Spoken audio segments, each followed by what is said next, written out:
Welcome back to my channel.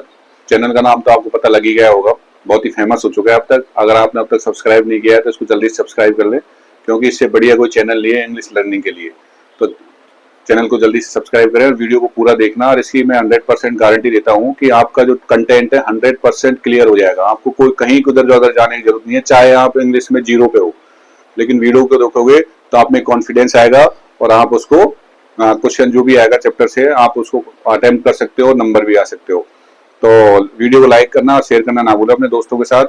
तो आज का हमारा टॉपिक है गोइंग प्लेसेस। गोइंग प्लेसेस से मतलब है कि एक जगह से दूसरी जगह जाना, कि अलग अलग जगह पे जाना।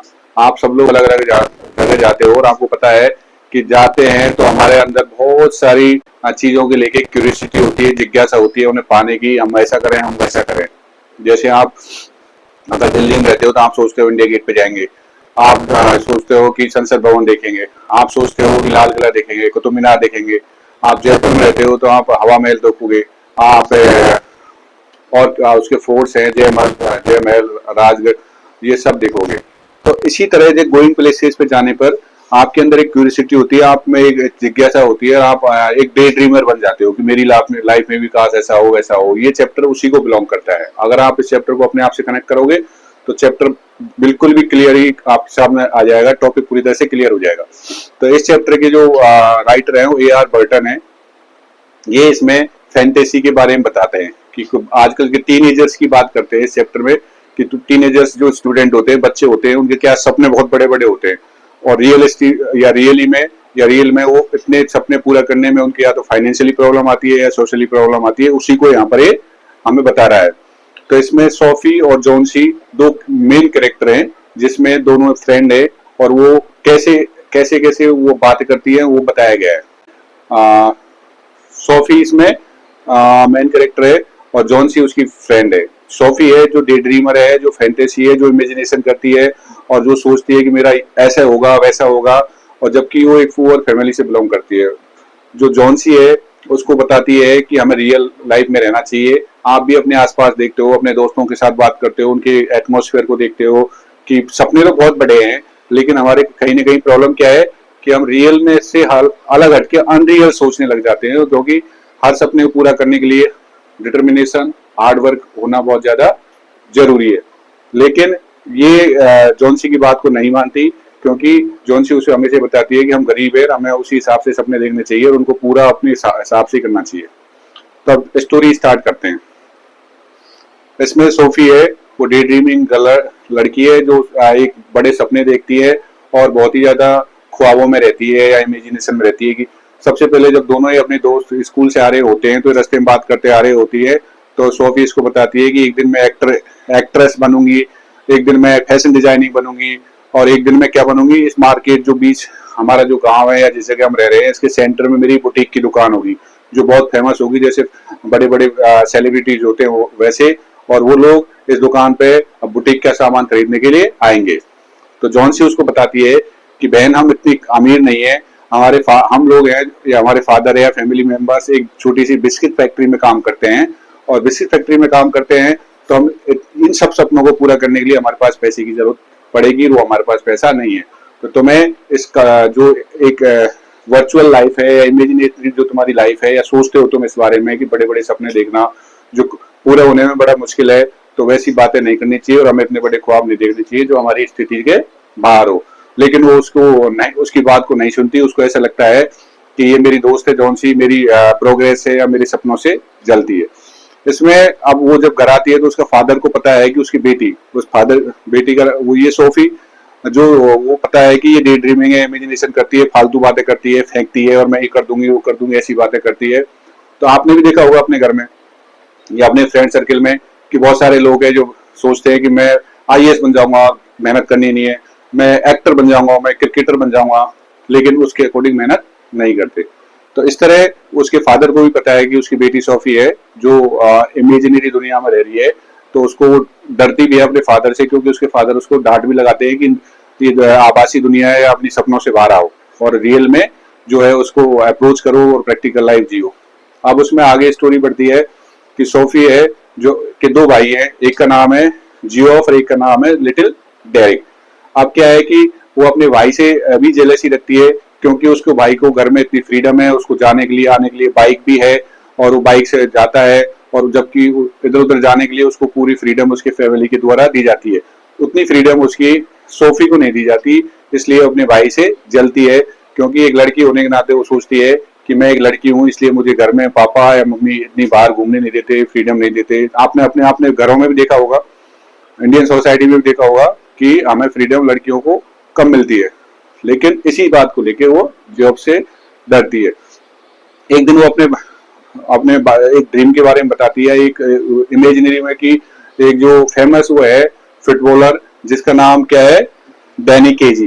वो जैसे आज आपने नाम सुना होगा रोनाल्डो का, मेसी का, उसी जमाने में वो डैनी केजी एक फुटबॉलर हुआ करता था। उसका मैच देने की बात करती है। तो जब उसकी फैमिली के साथ वो मैच देखने जा रहे होते हैं, जब स्टेडियम में मैच चल रहा होता है, बड़े रोमांच से, कोई भी टीम कोई गोल नहीं कर रही होती है, तभी अचानक से डैनी केजी आके उसमें गोल कर देते हैं और उसकी टीम जीत जाती है लास्ट मोमेंट में। तो सब वो बहुत खुश होते हैं, क्योंकि उनका फेवरेट प्लेयर है वो, तो इसलिए कि वो जीत गया। अब वो अपने भाई से कहती है कि मैं डैनी केजी से मिली थी, उसने मुझे ऑटोग्राफ दिया था। तो पूछता है तेरा ऑटोग्राफ कहाँ है, तो नहीं, वो कहती है कहीं भीड़ में खो गया, लेकिन उसने मुझे या पेज नहीं मिला, या मेरे पास पेन नहीं था, या पेपर नहीं था, इस तरह वो एक्सक्यूज कर देती है कि ऑटोग्राफ उसको नहीं दिखाती।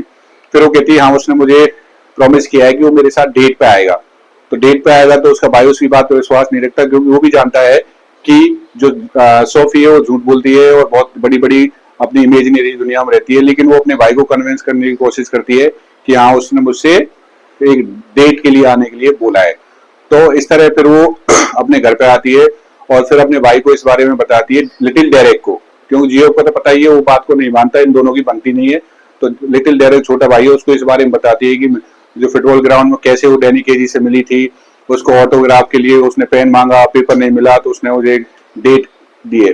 तो वो उसका छोटा भाई भी उस बात पे विश्वास नहीं करता, लेकिन वो कहीं कहीं कहता है कि ठीक है, अगर मिला है तो तुम अब डेट पे जाना चाहिए। जब वो डेट पे जाने की बात आती है, तो जब वो बचपन में जिस नहर के किनारे, जिस पॉन्ड के किनारे, जिस कैनाल के किनारे खेलती थी, उसके पास गार्डन भी था, वहां पर जाती है। अब वो जाती है तो उसका वेट करती रहती है सोफी की, डैनी केजी इधर से आएगा, अभी थोड़ा टाइम है, उधर से आएगा, और वो बहुत देर तक उसका वेट करती है। फाइनली डैनी केजी नहीं आता। क्यों नहीं आता, आपके दिमाग में क्वेश्चन उठेगा, क्योंकि ये उसकी इमेजिनरी दुनिया थी, ताकि क्योंकि न तो वो डैनी केजी से मिली थी, न डैनी केजी ने उससे कोई वादा किया था, लेकिन वो एक अपनी खुद की दुनिया सोच रही थी कि उसने इससे ऐसा कहा, वो मिलने गई, तो उस तरह उसको क्या हुई, वो डिसअपॉइंट हुई, वो सैड हुई कि वो नहीं आया। तो जो पूरी स्टोरी है वो किसके ऊपर है, कि एक लड़की जो डे ड्रीमिंग है, जो इमेजिनरी दुनिया में रहती है, अनरियलिस्टिक वर्ल्ड में रहती है, और अपनी खुद की एक दुनिया बना के ऐसे सोचती है कि मैं ऐसा करूंगी, वैसा करूंगी, और फाइनली क्या होता है, वो सैड होती है, वो डिसअपॉइंटेड होती है, क्योंकि उसकी जो इमेजिनरी है वो कंप्लीट नहीं होती, उसके जो ड्रीम है वो कंप्लीट नहीं होते, क्योंकि जो ड्रीम देखती है वो एक्चुअल में होने वाले नहीं है, क्योंकि उसकी फाइनेंशियल स्थिति ठीक नहीं है, वो पुअर फैमिली से बिलोंग करती है, और बस बातें करती है, उन पर कोई काम नहीं करती। तो एक गोइंग प्लेस है, और उसकी दोस्त है जॉन्सी, जो रियल गर्ल है, जो रियलिस्टिक में विश्वास करती है। उसको पता है कि वो पुअर फैमिली से बिलोंग करती है, उनकी इतनी हैसियत नहीं है कि वो इतने बड़े बड़े सपने देखे, अगर सपने भी देखे तो उनको पूरा करने के पास उनके पास पैसा नहीं है। और जब डैनी केजी की बात आती है, तो जॉन्सी के से इस डैनी केजी की मुलाकात को नहीं बताती, क्योंकि उसको लगता है कहीं ना कहीं जो है जॉन्सी इस बात को नहीं मानेगी कि वो डैनी केजी से मिली, और वो उस बात को सीक्रेट रखना चाहती है। उसको ये चाहती है कि ये डैनी केजी बात है जॉन्सी को पता ना लगे, क्योंकि जॉन्सी को पता है कि ये लड़की है जो हमेशा झूठ बोलती है, बड़ी बड़ी बातें करती है, और वो रियल में नहीं होती। तो इस तरह फाइनल में जाके या लास्ट में जाके सोफी है वो डिसअपॉइंट होती है, और उदास हो जाती है, और सैड हो जाती है, क्योंकि जो बात कर रही थी वो सब रियल में नहीं थे, और वो पूरे नहीं हुए उसके सपने। ना डैनी केजी से मिली, ना वो बुटीक खोल पाई, ना एक्ट्रेस बन पाई, ना फैशन डिजाइनर बन पाई। तो लास्ट में उसको सैडनेस हाथ लगती है, और वो उदास होके घर आ जाती है। तो ये चैप्टर आपके इसलिए है क्योंकि आप लोग भी क्या है कि डे ड्रीमर की तरह आप रिएक्ट करते हो। बहुत सारे स्टूडेंट ऐसे मैं देखता हूँ कि सर मैं ये कर लूंगा, मैं तो बहुत बड़ा आदमी बन जाऊंगा, और जब क्लास में हम बात करते हैं तो उसको कुछ भी नहीं आता। अच्छी बात है ड्रीम देखना, बट अपनी अप्रोच और उन पर काम करना उतना ही ज्यादा इंपॉर्टेंट है अपने सपने पूरा करने के लिए। तो सोफी की तरह सपने नहीं देखने चाहिए, उनको पूरा करने की आप में हिम्मत होनी चाहिए, उसके लिए आपका कॉन्फिडेंस होना चाहिए, उसके अंदर आपका टॉपिक क्लियर होना चाहिए और स्टेप बाय स्टेप काम करना चाहिए, ताकि आपको सोफी की तरह निराश ना होना पड़े, लाइफ में सैड नहीं होना पड़े। तो ये हमारा टॉपिक है गोइंग प्लेसेज। हो सकता है, उम्मीद है आपका पूरा क्लियर हो जाएगा वीडियो देखने के बाद में। और अगर कोई आपको डाउट है तो हमें कमेंट्स बॉक्स में आकर जरूर बताएं, हम वहां आपके और भी डाउट्स को क्लियर कर देंगे। और आपकी स्क्रीन पर मेरी इंस्टा आईडी दिख रही होगी, इसको फॉलो करें, पूरी अपडेट्स हम यहाँ पे अपलोड करते हैं। उम्मीद है आप हमें सपोर्ट करोगे, प्रमोट करोगे और अपने वैल्यूएबल सजेशंस भी हमारे कमेंट्स बॉक्स में देते रहेंगे।